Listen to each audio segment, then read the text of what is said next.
and good morning, everyone. Father Justin here with another just little reflection sort of thing while we're still in lockdown for the coronavirus.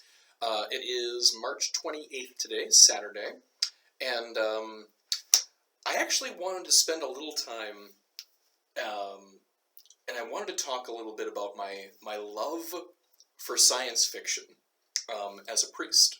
So I decided I had to film this one in my den with the nerdier part of my wall in view.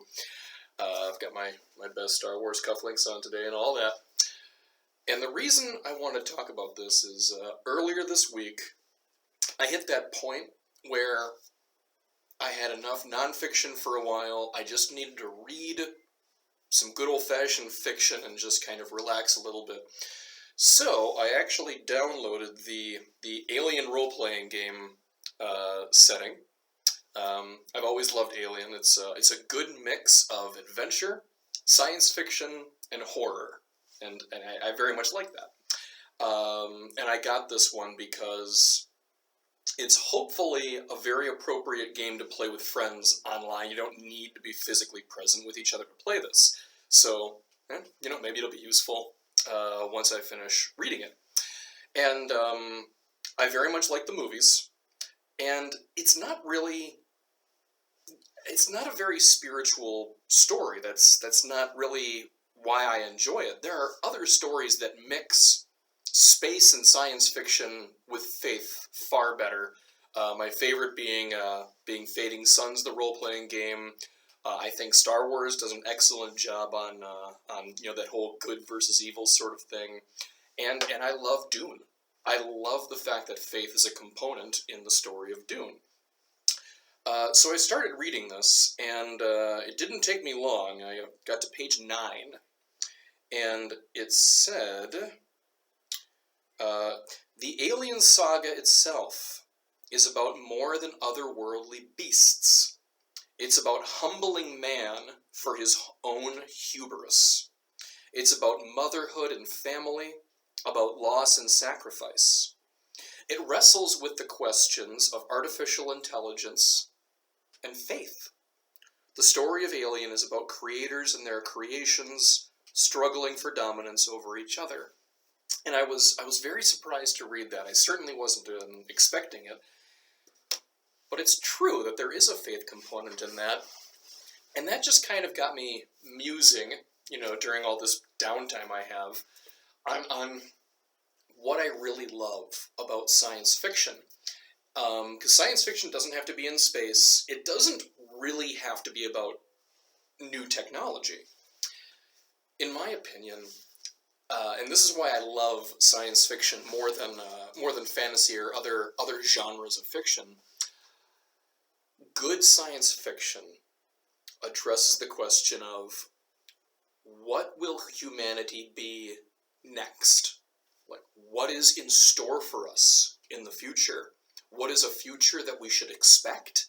What is a future that we should fight for and strive for? It's speculation on our potential in the future.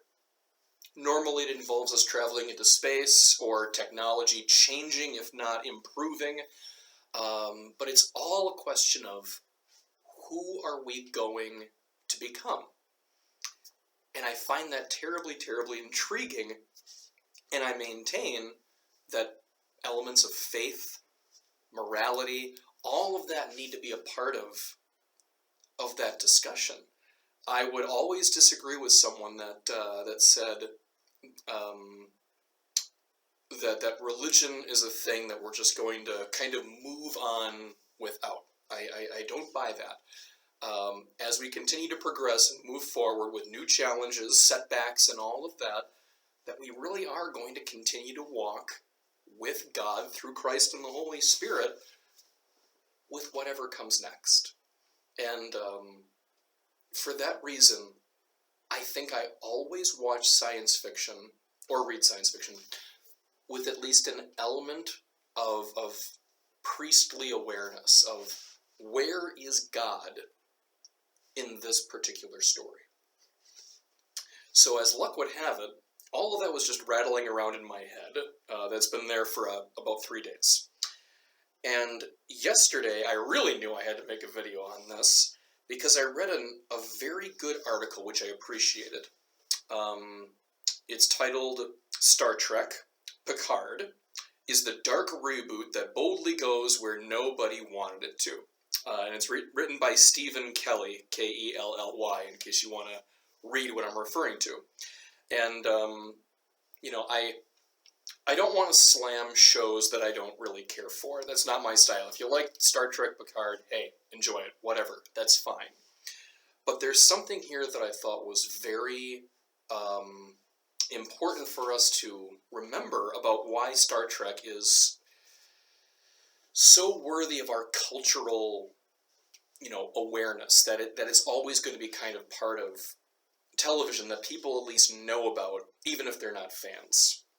So basically, he's talking about how Star Trek Picard, in this article I mean, that Star Trek Picard it's just too dark to be really Star Trek-y. You know, he says it's changing a little too much with the times. And he addresses the fact that people say, well, it says right here, the showrunner, Michael Cabon, I think I'm pronouncing that right, responded to questions via his Instagram page, defending Picard against the latter claim by saying that shadow defines light.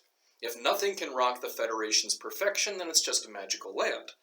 And a lot of people, you know, said that, justifying the dark tone of the show. And he basically says that a lot of people see Star Trek as a reflection of their own time, of their own fears. And that's true to a certain extent. But here's what I appreciate. Later in the article he writes here, the idea that the grittiness of shows such as Picard makes it mature and relevant, while the ethos of yesteryear Star Trek is now naive or too old-fashioned to survive, feels misjudged. The hope, optimism, and sincerity of the original 60s series was itself a radical act, a way of portraying a future as it should be, a multiracial cast in time of civil rights struggles, peace and cooperation in a time of nuclear terror, rather than merely wallowing in things as they were. And that was a very beautiful paragraph, and I'm very grateful that I read that whole article, because that was near the end of it. I probably would have missed it otherwise. Star Trek, the original series, and the greatest of the episodes of all the series, I firmly believe that the best of Star Trek will always be good, because, as he said, it wasn't wallowing in what the world was, just, you know, plus space and technology and transporters, but rather a vision for what things could be in the future. I think that's why Star Trek truly deserves our respect. That, hey, in a time, I mean, the 60s definitely had its fair share of struggles, fears, and uncertainties, and Star Trek showed a world in the future that was beyond those things. That's awesome. So again, I'm not slamming Picard. If you like that show, go for it. I'm not against new things. I'm against us taking old things for granted. I'm against people seeing old things and saying, it's old, therefore it's old-fashioned, therefore it's worthless. That is not true. That is poor reason at work right there. Sometimes old things have a tremendous amount of information and imagination to share with us. And I think as a society, we're a little too much in a hurry to modernize everything and have everything about this moment, right now, what we're doing today. We can do better than that. We can look at what came before and respect it and try to understand the way, you know, our ancestors and forefathers saw things and what they struggled with, but also to keep that speculation going, that science fiction spirit, where we're constantly asking ourselves, not only what will the world seem to be, but what should the world be?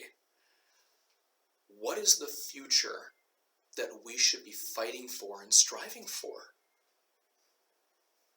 I'm not saying there's one answer, but I'm saying that question is timeless and precious. And as long as people genuinely ask themselves that question, not only will we always have excellent sci-fi to, whet our imaginative appetites in that way, but as long as we ask that question, we will continue to progress as a people in the very best way as we move forward in history.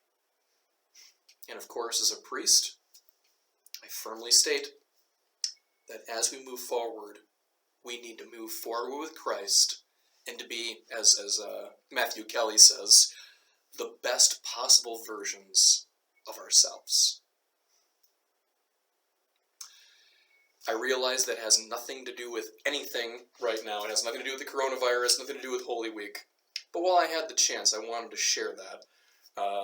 These are things I can't really talk about in church. They're a little too niche for that. So thank you for listening. I'll post a Sunday homily in a little while. And I might be quiet for a while for this last week of Lent, but I already have my roadmap for what these videos are going to be like for Holy Week. So definitely stay tuned for that, and God bless, stay healthy, and be safe. Thanks.